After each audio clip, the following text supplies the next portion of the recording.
Hello everyone, this is Dr. Ranjan Sinha. Welcome you all in his Easy English course. This is the introductory video number 2.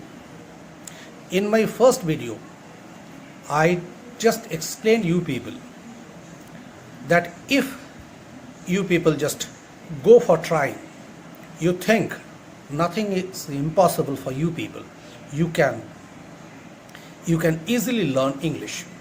It's not tough as you think. Only it depends on your practice and practice. Maybe it is our foreign language. We have certain our difficulties. We are not so much familiar to this language. So, I told you people, first of all, you just forget everything. Be fearless and think nothing is impossible. No one is capable of doing anything without practicing.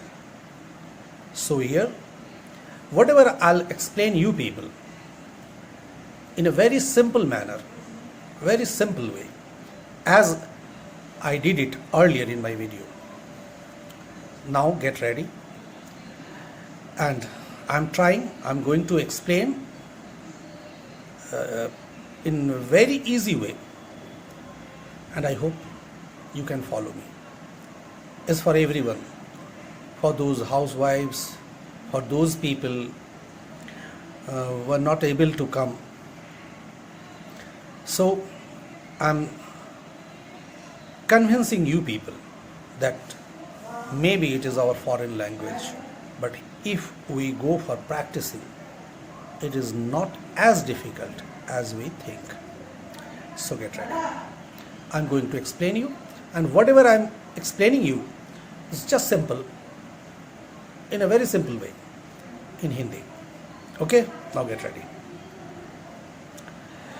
जैसा कि मैंने आप लोगों को पहले video में मैंने ये बताया था कि किस तरीके से इंग्लिश में हमारे कितने लेटर्स हैं, यानी अल्फ़ाबेट्स हैं, और उन अल्फ़ाबेट्स को हम लोग जोड़ कर कैसे वर्ड बनाते हैं, और वर्ड बनाने के लिए वावल्स जो है कितने ज़रूरी है, और वावल्स कौन कौन से हैं, उसमें से सेमी वावल्स क्या है और उसका इम्पोर्टेंस क्या है.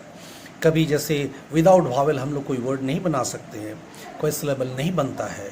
अगर वावल नहीं है, इन एब्सेंस ऑफ वावल हम लोग जिन वर्ड्स का इस्तेमाल करते हैं, जिन कॉन्सोनेंट्स का इस्तेमाल करते हैं, जैसे मैंने पहले भी बताया था W and Y, तो ये कॉन्सोनेंट्स टेम्पररी उस वक्त वो सेमी वावल का रोल अदा करता है. इस कम्प्लीटली वो वावल नहीं है, तो वैसे कॉन्सोनेंट्स उस वक्त एक वावल का काम करता है. तो इस तरीके से हम लोग एक वर्ड बना लेते हैं, फिर वर्ड से हम लोग सेंटेंस बनाते हैं. और वो सेंटेंस कैसे बनता है, जो मैंने पहले भी कहा था कि a group of words which has a complete sense और मीनिंग, जिसको देखकर हमको ऐसा लगे, सुनकर ऐसा लगे कि ये कुछ सही चल रहा है. एक साधारण से तौर पे मैं आपसे बात कर रहा हूँ. मैंने कहा भी था, जैसे अगर हम लोग बहुत साधारण बोलचाल में बोलते हैं कि he is a good boy या Ram is a good boy, अगर मैं बोलूँ Ram good boy is a, तो ये आपके कान में खटक जाएगा और आपको लगेगा ये वाक्य जो है वो सही नहीं है. क्यों सही नहीं है? सवाल ये खड़ा होता है, क्यों सही नहीं है? आपको लग तो ऐसा रहा है कि वो सही नहीं है, मगर क्यों सही नहीं है? तो वहाँ लास्ट क्लास में मैंने यही बताया था कि वो वाक्य का फॉर्मेशन जो होता है, सेंटेंस क्या है, किस तरीके से हम लोग इस सेंटेंस का जो काइंड्स कितने तरह के होते हैं, वाक्य कितने तरह के होते हैं, किस तरीके से सेंटेंस को हम लोग बनाते हैं, उसके संदर्भ में मैंने एक बात कहा था कि एक फार्मूला आप लोग याद रखोगे, वो है S+V+O, subject verb and object. Verb जो है वो मिडिल मैन का रोल प्ले करता है, and before verb subject comes, after verb object comes. Here which is very important, वो ये है कि आपको एक नॉलेज रखना है कि कोई भी, जैसे हम लोग वाक्य बनाते हैं तो उसको हम लोग एक देखते हैं कि इसका सब्जेक्ट, वाक्य में सेंटेंस बनाने जाते हैं तो सेंटेंस को पहले दैट, जैसे सब्जेक्ट वर्ब एंड ऑब्जेक्ट, हम लोग इस बात का जिक्र किया. अब मैं बोलूँगा एक चीज़ आप लोग ध्यान में रखेंगे, सब्जेक्ट एंड ऑब्जेक्ट. एक सेंटेंस का दो रूप अगर ऐसे सोचिए, एक सब्जेक्ट है, एक ऑब्जेक्ट है. तो सब्जेक्ट क्या, सब्जेक्ट मतलब कर्ता, कर्ता और ऑब्जेक्ट उसका कर्म, उसका कर्म। कर्म मतलब जैसे मैं पत्र लिख रहा हूँ तो इसमें सब्जेक्ट कौन सा हो गया, मैं, और क्या लिख रहा हूँ, पत्र, वो हो गया ऑब्जेक्ट। ठीक है, जैसे वो सांप मारता है या वो लाठी से सांप मारता है, तो वो लाठी से मारे या भाले से मारे, किसी चीज़ से मारे, वो तो बात की बात है, मगर मारने वाला कौन है, वो। तो वो को हम लोग क्या बोलेंगे, यानी वो अगर पुल्लिंग है तो ही, और अगर स्त्रीलिंग है तो शी। तो यहाँ पर वह जो बोल रहे हैं वो हमारे लिए सब्जेक्ट हो गया, और वो क्या मारता है, किससे मारता है, वॉट एवर इट इज़, वो कुछ भी है, वो सारा अभी फिलहाल अभी आज जो मैं बात कर रहा हूँ वो ऑब्जेक्ट में डाल देंगे। ठीक है, तो सब्जेक्ट हो गया और एक ऑब्जेक्ट हो गया, इसको आप लोग ध्यान में रखेंगे। कोई भी वाक्य में किसी भी चीज़ के लिए अगर हम लोग चलेंगे, ये दो जो नज़रिया है हम लोग को क्लियर होना चाहिए, एक सब्जेक्ट और एक ऑब्जेक्ट। तो सब्जेक्ट का जो रोल होता है उसको आप जान के रखिए, वो जब भी सब्जेक्ट आएगा तो सब्जेक्ट कैसे होगा, वर्ब के पहले, वर्ब के पहले, क्योंकि वर्ब जो है वो वर्ब जो भी हम बोले वो क्रिया उसका विश्लेषण कर रहा है, उसका बात बता रहा है कि कैसे क्या कर रहा है। हम लोग बोलते हैं ना कि ऑब्जेक्ट जो आगे आ रहा है, ऑब्जेक्ट किस चीज़ के बारे में बात कर रहे हैं, वो क्रिया का काम क्या होता है, किस जंक्चर में, आज हुआ, कल हुआ, हो रहा है, हो चुका है, इस तरह की चीज़ों को बताएंगे जो आगे आगे जैसे आप लोग क्लास ज्वाइन करेंगे इसको मैं ईजी तरीके से बताऊंगा। ये हमारा मकसद ही है कि जिसके मैंने आपको ये डिस्क्राइब भी किया है कि ईजी फॉर्मेट है इंग्लिश का। मैं ऐसे ही बात करूंगा आप लोगों से, आपको ऐसा लगेगा कि हम लोग बस बातचीत कर रहे हैं, गप्पे हाँक रहे हैं, एक दूसरे के लिए बैठ कर बात कर रहे हैं। जो आपका प्रॉब्लम्स होगा आप हमसे डायरेक्टली आप पूछेंगे, जिस तरह का भी प्रॉब्लम होगा, जैसा भी प्रॉब्लम होगा आप हमसे पूछेंगे, और मैं कोशिश करूंगा कि आपका जो प्रॉब्लम है, जो सवाल है, उसका जवाब दूँ। तो आज जो मैं फ़िलहाल आप लोगों के साथ डिस्कस करना चाहता हूँ, और साथ ही मैं एक बात कहना चाहूँगा, जिस तरीके से मैं आपको एक्सप्लेन करने का कोशिश कर रहा हूँ, सोचिए कि आज 25 साल से मैं क्लास ले रहा हूँ, पढ़ा रहा हूँ, तरह तरह जगह में मैंने पढ़ाया, बहुतों को मैंने पढ़ाया, और अभी ये प्रयास है कि ये ऑनलाइन के ज़रिए मैं आप लोगों के पास पहुँचूँ, चूँकि अभी ऑनलाइन का ज़माना है, और ख़ास करके ये मौका जो आया हम लोग के साथ, ये जो घटनाएं इस तरह की हुई हमारे साथ पेंडेमिक की वजह से, जो आपदाएँ विपदाएँ, इसके लिए क्लासेस बंद हो गए हैं, एक दूसरे से हम लोग मतलब मिल नहीं सकते हैं। तो ऐसी जगह में ऑनलाइन क्लासेस जो है लाभदायी कहीं ना कहीं साबित होंगे। तो देखते हैं इसका प्रयास करके कितना सफल हो पाते हैं। तो यहाँ सिर्फ और सिर्फ आप लोगों तक पहुँचने का एक प्रयास है, और मेरा एक हमेशा ये कोशिश रहा है कि अगर मैं थोड़ा बहुत जो कुछ भी जानकारी मेरे पास है, इसको किसी भी क्रम में एक व्यवसाय के ध्येय से नहीं, एक शिक्षा की ध्येय से पढ़ाने का माध्यम बनाकर, जरिया बनाकर आप तक पहुंचूं। और अगर आपको कुछ भी थोड़ा बहुत अगर सिखाने के लिए मैं मतलब सार्थक हो पाता हूं, अगर सार्थक होता है, अगर मैं सिखा पाता हूं, तो मैं अपने आप को धन्य मानूंगा। तो यहाँ बहुत लोगों ने मेरे पास ये बात लिखा, मेरे इसमें साइट में मुझे कहा है, उन्होंने SMS किया, बताया, जिनको ऐसा प्रॉब्लम है कि वो आकर क्लास नहीं कर पाते, खास करके जो हमारे हाउस वाइफ्स हैं, तो उन लोगों के लिए ये समस्याएं हो जाती हैं, तरह तरह के रेस्ट्रिक्शंस हैं, वो चल कर नहीं आ पाते हैं, या कुछ ऐसे कामकाजी लोग हैं जो अपने काम काजों की वजह से रेगुलर क्लास अटेंड नहीं कर पाते हैं। तो जो भी हमारे मित्र हों, जो इस तरह के लोग जो हमसे मिले हैं, तो उन लोगों से मुझे ये चीज़ मिला सुनने को। तो ये प्रयास उन लोगों के लिए है, स्पेशली मैंने ये प्रयास किया है उन लोगों के लिए, और मैं कोशिश कर रहा हूँ कि ये ईज़ी इंग्लिश जो है, ऑनलाइन ईज़ी इंग्लिश कोर्स जो है, ये आप लोगों के लिए मैं आपके घर तक पहुँचाऊँ, कुछ सिखा सकूँ आपको, तब मेरा ये चीज़, ये जो प्रयास है, ये सार्थक हो पाएगा। एंड नथिंग इज़ इम्पॉसिबल, ये मानकर आप चलेंगे। मेरा एक कहना है, कुछ भी सिखाने के पहले मैं ये कहना चाहूँगा, ऑलवेज़ बी पॉजिटिव। हमेशा अपने अंदर अपने विल पावर को मजबूत रखें आप। विल पावर ही जो है, जो आपको जीत और हार का फैसला करता है, क्योंकि यहाँ तो सिर्फ और सिर्फ हम हैं, ऊपर भगवान है। जो लोग भगवान को मानते हैं, मैं उनसे ये कहना चाहूँगा, जैसे मैं तहे दिल से भगवान मानता हूँ, मैं ये सोचता हूँ उनके ऊपर मेरा कोई प्रश्न चिन्ह नहीं है, तो मैं ये मानता हूँ कि नीचे मैं हूँ और ऊपर भगवान है। मेरा अगर कोशिश है और ये कोशिश अगर सही तरीके से चलेगा तो सार्थक भी होगा। उसी तरीके से अगर आप सीखने के लिए प्रयत्न करेंगे, सच्चे दिल से कोशिश करेंगे, तो आप ज़रूर सीख पाएंगे।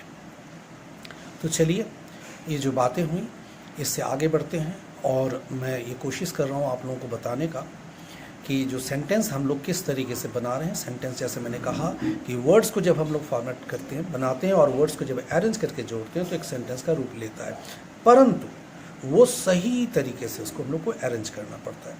अब सवाल खड़ा होता है कि किस तरीके से उसे हम लोग सही तरीके से बनाते हैं। तो उस सही फॉर्मेट में बनाने के लिए मैंने एक सूत्र आप लोग के लिए रखा था, वो था subject, verb and object. Verb जो है वो मिडलमैन का रोल प्ले करेगा, वर्ब के पहले सब्जेक्ट आएगा और उसके बाद ऑब्जेक्ट को हम लोग अपने तरीके से प्लेस करेंगे। और एक ट्रिक मैं बता रहा हूँ, कोई भी बात अगर हम लोग करते हैं, जैसे अभी मैंने बोला कि एक एग्जाम्पल कि मैंने सांप मारा, तो सांप किसने मारा? मैंने। चलो, तो मैं हो गया सब्जेक्ट। और मैंने क्या मारा? सांप मारा। क्रिया कौन सा था? मारना। और ऑब्जेक्ट क्या था उसके अंदर? सांप। आया समझ में? तो मैंने सांप मारा, मैं फुटबॉल खेला, तो यहाँ पर सब्जेक्ट क्या था? मैं। और खेलने का जो सामान वो क्या था? क्या किससे खेला? क्या खेलना? क्या किया? उसको गाना गाया, सोया, खाया? नहीं, खेला। तो खेला ये क्रिया हो गया। और क्या खेला? फुटबॉल खेला। तो फुटबॉल क्या हो गया? ऑब्जेक्ट। मैंने चश्मा पहना, तो मैंने क्या किया? चश्मा टांगा या पहना? तो मैंने चश्मा पहना। तो ये पहनना क्या हो गया? क्रिया। और क्या पहना? चश्मा। तो सब्जेक्ट, वर्ब मतलब क्रिया, और ऑब्जेक्ट। इसको आप ध्यान में रखेंगे।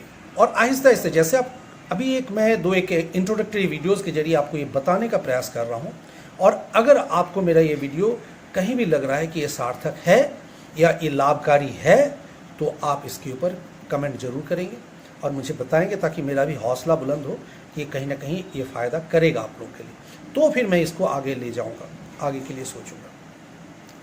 तो इस तरीके से अब मेरा ये कहना है कि वो जो सेंटेंस हम बनाने जाएंगे, वो सेंटेंस बनाने के लिए हमको एक चीज़, जैसे मैंने भी बोला, सब्जेक्ट और यहाँ पर उसका predicate. Subject, object, subject, predicate.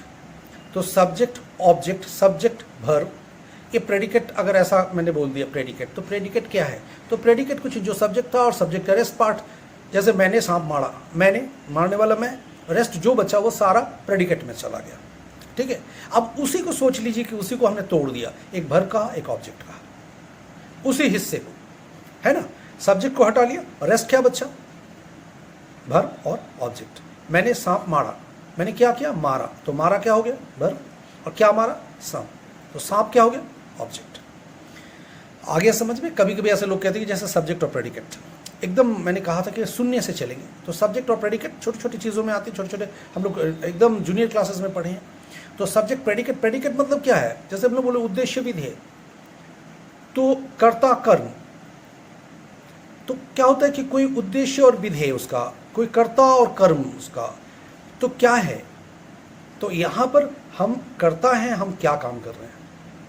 हम खाना खा रहे हैं, तो खा रहे हैं, और खाना खा रहे हैं, क्या खाने में क्या खा रहे हैं? अगर मैं बोलूँ कि रोटी खा रहा हूँ, तो ये रोटी हमारे लिए ऑब्जेक्ट होगी। मैं फुटबॉल खेल रहा हूँ, तो मैं क्या मतलब क्या कर रहा हूँ? कर क्या रहा हूँ? मैं खेल रहा हूँ। तो ये खेलना क्या हो गया? वर्ब। और क्या खेल रहा हूँ? हो गया फुटबॉल। तो इस तरीके से उसको हम लोग क्या बोलेंगे? Subject, verb and object.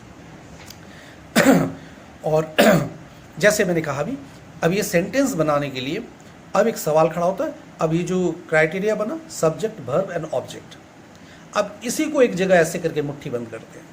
ठीक है, इन तीनों को ले लें। और एक बात मैं कहूँगा, आप लोग हर कोई अपने अपनी किताबों में पढ़ा होगा, जूनियर क्लासेस में पढ़ा होगा कि हम लोग इस चीज़ बोलते हैं पार्ट्स ऑफ स्पीच। स्पीच मतलब क्या है? स्पीच जो भी हम बोल रहे हैं, हमारा भाषण हो, बोलने के क्रम में जो कुछ भी बोल रहे हैं, व्हाटएवर, वो हमारे लिए स्पीच है। तो उसका जो विश्लेषण करेंगे सही तरीके से, वो करने के लिए ज़रूरी है ये जानना कि पार्ट्स ऑफ स्पीच, स्पीच के टुकड़े। We are human being. अगर हम लोग बोले पार्ट्स ऑफ बॉडी, तो पार्ट्स ऑफ बॉडी मतलब इस शरीर का टुकड़े। अगर इफ आई से दिस इज नोज, ईयर्स, तो ठीक उसी तरीके से जरा सोचिए, हम लोग ये देखने के आदी हैं, उस तरह का ह्यूमन फीचर है। Instead of eyes if we place nose, तो कैसा लगेगा? वो भद्दा लगेगा एकाएक देखने में। ठीक वही हाल होता है जब हम लोग बोलते हैं Ram boy good is a, यानी आंख की जगह कान, कान की जगह नाक, नाक की जगह मुंह, और ये अटपटा, भले उसको हम लोग ठीक तरीके से पहचान नहीं पाते, बट इट लुक्स अगली, भद्दा नजर आता है, इसलिए हम लोग कह देते हैं वो गलत है। लेकिन उसी तरीके से अगर कोई जटिल वाक्य आता है, अगर हमारे जानकारी में नहीं है, हम नहीं जानते इंग्लिश, तो उस जटिल वाक्य को हम लोग फॉलो नहीं कर पाते।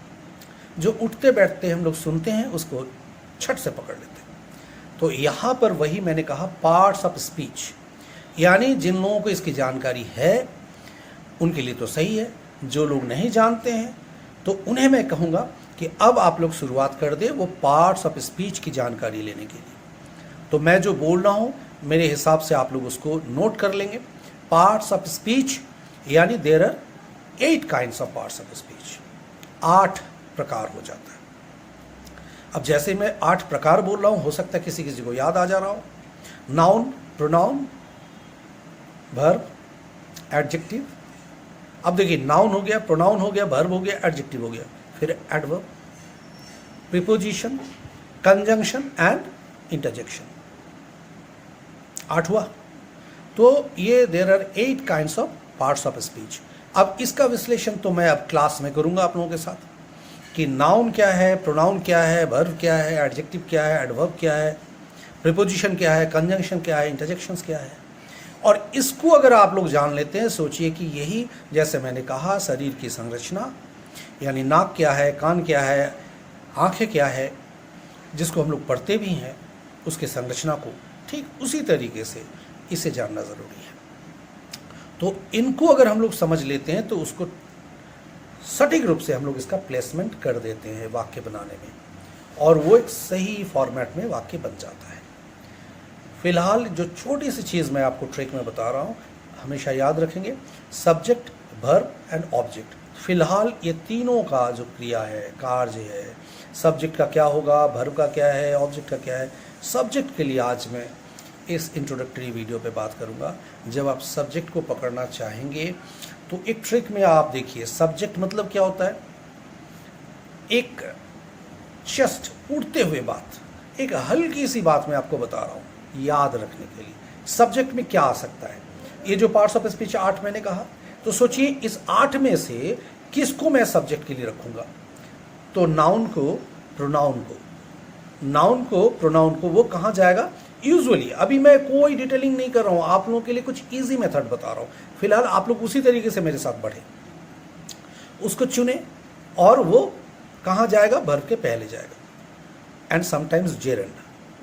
अब आप बोलेंगे जेरंड क्या है, नई चीज़ आपको सुनाई दे रही होगी। तो जेरंड क्या हो जाता है सिंपली, फिर अभी फिलहाल इतना जान के रखिए, वर्ब प्लस आईएनजी, उसको हम लोग क्या बोलते हैं, जेरंड। इतना जानिए, अभी कोई डिटेलिंग नहीं कर रहा हूँ।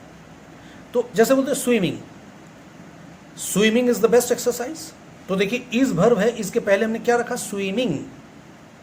एंड अगर मैं बोलूं आई एम स्विमिंग, मैं तैर रहा हूं, तो स्विमिंग कहां चला गया, ध्यान दें। और यहां पर स्विमिंग कहां आ गया, वर्ब के पहले। और मैंने क्या कहा था, वर्ब के पहले क्या आता है, यानी सब्जेक्ट आता है, सब्जेक्ट आता है। तो यहां पर स्विमिंग जो सब्जेक्ट बन गया, परंतु इसको अगर ध्यान से देखेंगे, क्या ये नाउन है, no. Noun is the naming, अगर हम बोले noun is the naming word, name of a person, place, things और एनिमल, हम लोग ऐसे बोलते हैं। मैं सिंपली बोल रहा हूँ कि noun is the naming word, इतना ध्यान में रखेंगे, noun is the naming word. Pronoun which comes instead of a noun, वैसे शब्द जो प्रोनाउन मतलब नाउन के बदले में जिसका इस्तेमाल करेंगे। अगर सपोज दैट मैं बोलूँ राम इज ए बॉय, फिर दोबारा Ram is a good boy नहीं बोलकर अगर मैं बोलूँ he is a good boy, क्योंकि राम जो है पुरुष है, तो उसके लिए हमने ही यूज किया। Ram is a boy, he is a good boy. अगर मैं बोलूँ Sita is a girl, she is a brave girl, suppose that, तो यहां पर शी जो आया या ही जो है वो क्या हो गया, नाउन के बदले में आया, यानी इट मीन्स उसको हम लोग क्या कहेंगे, प्रोनाउन कहेंगे। छोटी सी चीज़ है, सिर्फ आप आपको दिमाग में कोई स्ट्रेस नहीं देना है। मेरा ये वीडियोस जो मैंने छोड़ा इसको बारंबार आप सुनिए, बारंबार देखिए और समझने का प्रयत्न कीजिए मैंने क्या बोला। और फिर आपको एक मेरा नंबर दिया हुआ है, उसमें उस नंबर पे आप लोग व्हाट्सएप करें।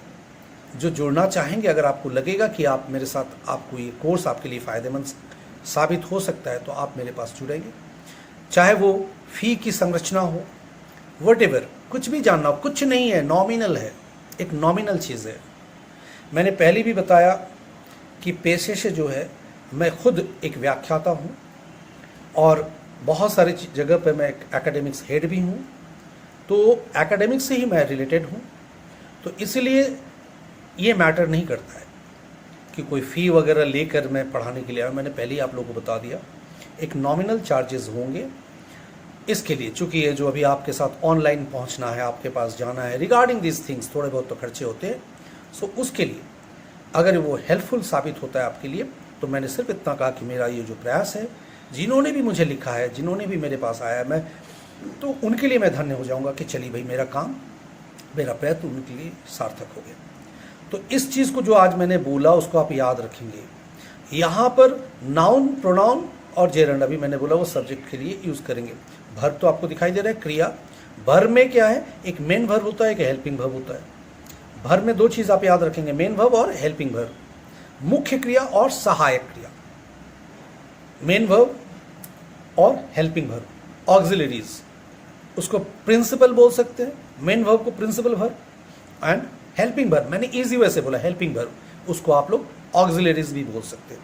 यानी मेन वर्ब को आप लोग प्रिंसिपल वर्ब बोल सकते हैं और हेल्पिंग वर्ब को ऑक्सिलरीज वर्ब आप बता सकते हैं। बट सिंपल बात करें, मेन वर्ब और हेल्पिंग वर्ब, मुख्य क्रिया और सहायक क्रिया। तो क्रिया दो तरह के हो जाते हैं। सब्जेक्ट जो है, वहाँ मैंने बोला सब्जेक्ट के स्थान पर, यानी सब्जेक्ट क्या क्या लगा सकते हैं, तो वहाँ पर क्या आएगा, नाउन आएगा, प्रोनाउन आएगा और समटाइम्स जेरंड, कभी कभी जेरंड भी आ जाते हैं। जेरंड क्या है वो मैंने बोल दिया आपको। फिलहाल इतना जान के चलिए आप कि वर्ब के साथ जो आईएनजी हम लोग लगा देते हैं, स्विमिंग, राइटिंग। हमने एक छोटा सा बात अगर मुझे कहना हो, मैं अगर बोलूँ, देखिए कहना आसान है मगर करना बहुत मुश्किल है। तो इसको झटाक से अगर मैं बोलूँ तो मैं कैसे बोलूँ, saying is easy and doing is hard. Simple हुआ ना वाक्य, saying is easy and doing is hard.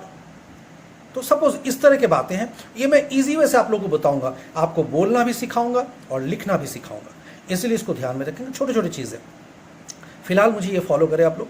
आपको अगर अच्छा लगेगा तो आप मेरे यूट्यूब चैनल जो है डॉक्टर रंजन सिन्हा, वहाँ जाएंगे, सब्सक्राइब करेंगे। वहाँ मैं तरह तरह की चीज़ें बताऊँगा, छोड़ूंगा भी। और मैं एकेडमिक से ही जुड़ा हुआ हूँ। अभी ये न्यू इस चैनल को मैंने रखा है, यहाँ रखा भी है। और बहुत सारे अभी ऐसे नहीं कि जो स्कूल गोअर्स भी हैं, मैट्रिक के स्टूडेंट्स भी हैं, उनको भी मैं कुछ गेस्ट क्वेश्चन छोड़ता हूँ, उनको बताता हूँ, इंग्लिश के लिए बताता हूँ, एसएसटी के लिए बताता हूँ, बहुत सारी चीज़ें हैं। आप लोग धीरे धीरे आएंगे तो आपको पता लगेगा। फिलहाल ये आपको जानना है। और ऑब्जेक्ट मैंने आपको बता दिया, तो ऑब्जेक्ट में कुछ भी आ सकता है। तो पार्ट्स ऑफ स्पीच, एक कॉमन सेंस लगाइए कि पार्ट्स ऑफ स्पीच में मैंने 8 चीज़ बोला कि वो 8 जो है वो पार्ट्स ऑफ स्पीच है। नाउन है, प्रोनाउन है, एडजेक्टिव है, वर्ब है। अब यहाँ ध्यान दें, नाउन और प्रोनाउन मैंने बोला, तो नाउन प्रोनाउन को मैंने हटा दिया सब्जेक्ट के स्थान पर।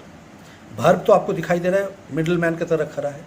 यानी नाउन, प्रोनाउन और वर्ब। और कभी कभी मैंने बोला एक जेरंड, न्यू टर्म्स है, वो कभी कभी सब्जेक्ट के रूप में आते हैं। बाकी जो बचे इसमें से, तो उसका इस्तेमाल हम कहाँ करेंगे, तो उसी में से वो सारी चीज़ जो है वो कहाँ चले जाएंगे, यानी कभी हमको ज़रूरत पड़ता है तो हम उसको ऑब्जेक्ट के स्थान पर रखते हैं। यही है। अभी फ़िलहाल ये रेस्ट कहाँ चले जाएंगे, यूजुअली उसी में एडजेक्टिव है, एडवर्ब है। जैसे अभी मैंने एक जगह जिक्र किया कि Ram is a good boy, boy. अब बॉय क्या है, नाउन है, सब्जेक्ट है, मगर यहाँ पर वो ऑब्जेक्ट के रूप में चला गया। और कैसा लड़का है, अच्छा लड़का है, तो उसका गुण बता रहा है। Sita is a brave girl, brave यानी साहसी। तो ब्रेव गर्ल लड़की कैसी है, साहसी, उसका गुण हो गया। तो इस तरह का गुण अगर मैं बता दे रहा हूँ तो एडजेक्टिव हो गया। एडजेक्टिव मतलब जो विशेषण, उसका गुणों की व्याख्या करते हैं। उसी तरीके से एडवर्ब अगर मैं बोलूँगा तो एडवर्ब मतलब क्रिया विशेषण। ही इज़ राइटिंग स्लोली, कैसे लिख रहा है, धीरे। लिखना कैसे, क्रिया कैसे हो रहा है, धीरे से। तो जो क्रिया की विशेषता बता दे उसे बोलेंगे क्रिया विशेषण। इस तरह की छोटी छोटी चीज़ें जो मैं आगे लेटर ऑन मैं बताऊंगा आपसे। फिलहाल ये चीज़ आप लोग याद रखेंगे, पार्ट्स ऑफ स्पीच को आप लोग मतलब देख लेंगे, अगर जिसको इजी इंग्लिश कोर्स ज्वाइन करना है इन चीज़ों के ऊपर आप लोग ध्यान देंगे। और जो मैंने कहा कि नाउन, प्रोनाउन और समटाइम्स जेरंड वो सब्जेक्ट के स्थान में आते हैं, वर्ब मिडिल मैन है और रेस्ट जो है वो ऑब्जेक्ट की तरफ चले जाएंगे। इतने जानकारी के साथ आज इसको मैं समाप्त कर रहा हूँ। And till then good bye, see you again. फिर मैं हाजिर हूँगा और आप लोगों से बात करूँगा। आप लोग कमेंट करेंगे, आप बताएंगे मुझे कि आप लोगों को कैसा लग रहा है, ये वीडियो आप लोग के लिए फ़ायदा किया या नहीं किया। Okay, bye bye.